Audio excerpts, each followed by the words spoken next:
Olá, gente boa! Hoje nós vamos fazer uma análise do relacionamento entre dois grandes homens de Deus, Moisés e Josué. Desse lado, então, nós temos Moisés, homem de Deus, legislador, alguém que estava dedicado a dirigir 3 milhões de pessoas, esteve ali presente 40 anos, liderando um povo no deserto. Do outro lado, nós vamos colocar Josué. Josué era um estrategista, era um militar, se tornou um general, foi a pessoa que ajudou o povo a conquistar toda a terra prometida. Mas como foi o relacionamento entre os dois? Principalmente, o que é que Moisés fez por Josué? Qual foi a influência que ele teve na vida de Josué? O que ele fez por ele? Então vamos abordar alguns assuntos. Existem pelo menos 7 coisas que Moisés fez com Josué, influenciando então esse jovem líder que estava surgindo.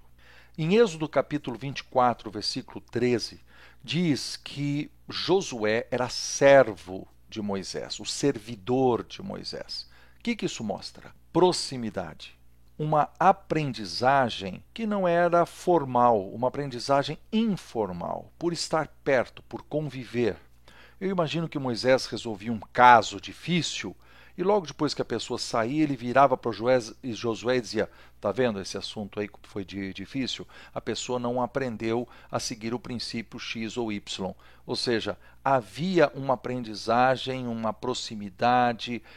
O servo também fazia coisas pelo seu senhor, ele lavava seus pés, ele providenciava roupa, comida, ele estava ali junto o tempo todo. Em Êxodo capítulo 17, versículo 9, diz que Moisés enviou Josué para liderar uma guerra, ou seja, ele lhe deu uma oportunidade para trabalhar na liderança.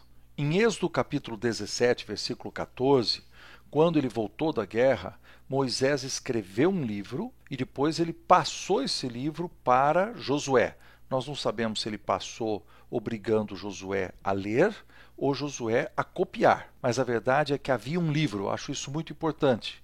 Ele era um servo, teve oportunidades, mas ele tinha um livro, algum documento que fazia parte dos seus estudos.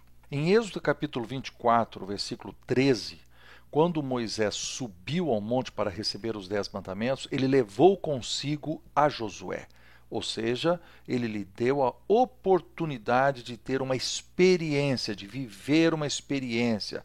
Coisa que a gente deve fazer também com os nossos discípulos, levar para viajar junto, para participar de um retiro espiritual, de ir para uma reunião de oração, fazer uma visita, estar juntos em alguma experiência especial.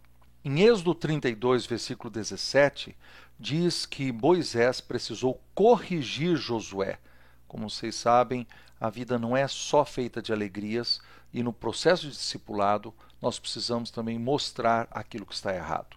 Em Êxodo 33, 11, diz que Moisés entrava na tenda para falar com Deus e que Josué não se afastava dali. Ele ficava na porta do lado de fora, sentado ali no chão, aguardando. O líder tinha uma experiência especial com Deus, mas aquele servo manteve a proximidade. Ele dizia: eu quero estar perto, para poder aprender mais, para poder sugar dessa pessoa que é meu líder, minha inspiração, algo mais que vai me servir para o futuro.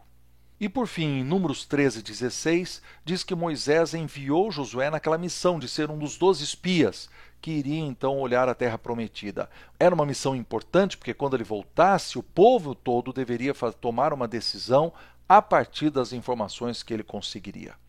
O que é que nós aprendemos com isso? Que Moisés deu a Josué uma experiência fantástica. Ele era um servo, ele teve a oportunidade de liderar, ele tinha um livro que eles estudavam, ele tinha experiências pessoais, só os dois juntos, ele corrigiu quando foi necessário, sempre estava perto e quando mandou em missão, ele foi e obedeceu. Então, o verdadeiro discipulado exige 2 pessoas. De um lado, o verdadeiro discipulador, aquele que influencia de propósito.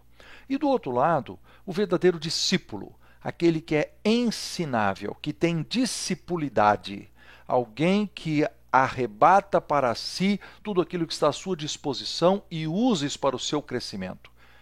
Esse é o homem que não será o mero religioso que eu mencionei no vídeo anterior.